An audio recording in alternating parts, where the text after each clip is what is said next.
Major Miguel Delgado to proceed to the northern part of the Philippines, city of Valmora, in connection with the performance of official duties to conduct an investigation. Aminin na natin na nawawala na talaga yung mga tiwala ng tao dito sa Balagos Police. Diba? At syempre, happy kayo. Hindi maganda yun sa image nyo. Exclusive interview? Ano ba nasa isip mo? Chief, napakarami. Sisimulan natin doon sa time na lumipat kayo dito sa Balagos.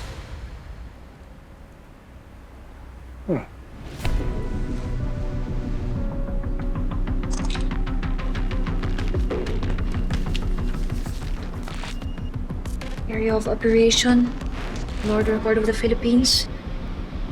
Target, Verdugo. Drug syndicate.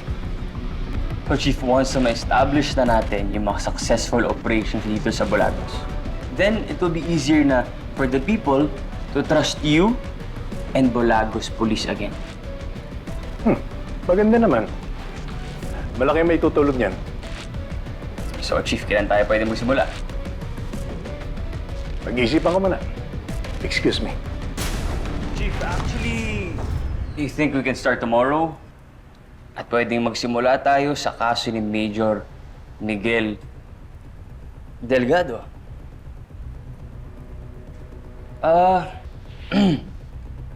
Alam ko, Chief, na medyo mahirap talaga mag-decide ngayon. Pero palagay ko, magiging maganda talaga to sa Balagos at sa reputasyon nyo. Sige.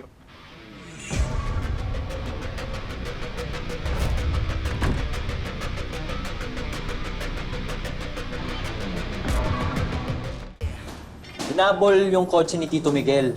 Okay, and it crashed. Exploded. Malakas ang kutob ko that it was a syndicate ang tumira sa kanya. 나도 뭐가 어떻게 되는지 잘 모르겠다. Ano sabi mo? I said, I feel bad for Joey. Because she worked so hard to get her father out of prison. And this is how it ends. Kaya nga. Pupuntahan natin siya. Kailangan niya tayo ngayon, Jinho. I can't. I can't stay alone. Eh, bakit? Tsaka asa ka ba talaga nakatira ngayon? Akala nga namin nung nahuli mo na si Teresa Park, nasa Korea ka na. Tapos andito ka lang pala ngayon. No, I haven't found her yet. Sige, tawagan natin si Joey. Tama ka, Andrew. Sa bayan nga ng Valmora, pinapunta si tatay para doon sa misyon niya. Tapos si Verdugo naman, doon magte-take over para doon sa drug operations siya sa norte. Naaalala ko, yun nga yung sinasabi ng mga sources namin nung wala pang nangyayari sa tatay mo. So kung buhay nga si tatay, siguradong pupunta siya doon sa bayan na yun. Kasi kilala ko yun eh. Hindi titigil yun hanggat hindi nakukulong yung mga dapat makulong. Okay. Joey, don't tell me pupunta ka doon. That's insane. Baka insane ka naman. Anong insane doon? Hindi ka pa nga sigurado sa hinala mo eh. Okay, what if i-release bigla sa inyo yung bangkay ng tatay mo with the official confirmation na siya talaga yun? Alam mo kung ano yung totoo? Yan yung mas insane para sa akin. Kasi isa lang talagang sinasabi ng utak ko, ng puso ko, pati ni sikmura ko. Nabuhay si tatay at hahanapin ko siya. Pero Joey, Andrew, hindi mo ako mapipigilan. Pwede ba? Wag mo na nga akong intindihin. Wag mo na akong alalahanin. Kasi hindi mo naman ako mapipigilan sa sinasabi mong pagka-insane kong to eh. At hindi naman kita guguluhin. Hindi ako hingi ng tulong sa'yo o kahit kanino.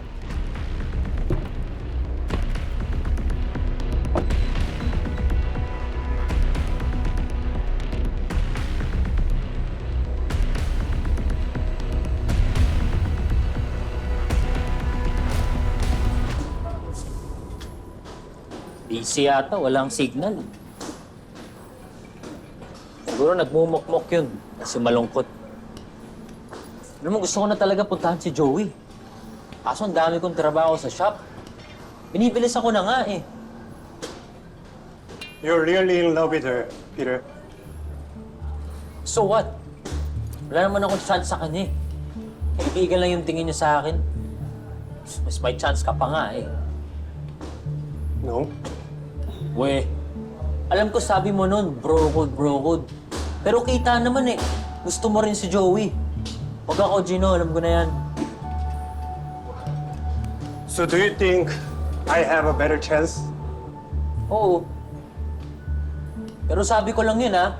Bakit? May plano ka bang pormahan si Joey? Sabihin mo lang. No. But that you have to do something about it. Ano about it?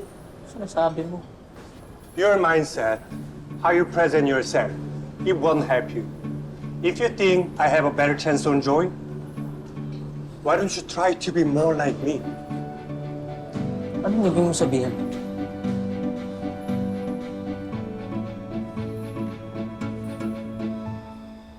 Nay, wala po talaga.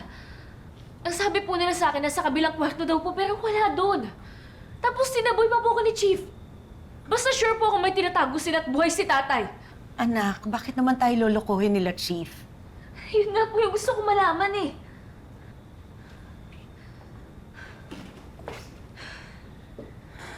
Joey, anak. Alam kong nahihirapan ka. Pero kailangan mong tanggapin na wala na ang tatay mo. Alam mo kasi, anak, kung totoo yung sinasabi mo, nabuhay siya, pwede dapat nandito na siya. Kasama natin. Hindi niya matitiis na makita tayong nasasaktan.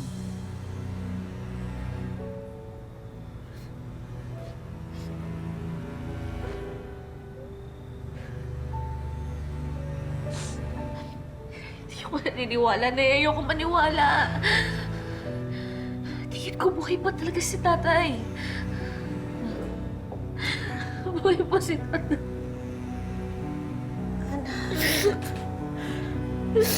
Anak, mas lalo ka lang masasaktan kapag hindi mo tinanggap. Mas lalo lang masakit kapag hindi mo tinanggap na wala na ang tatay mo.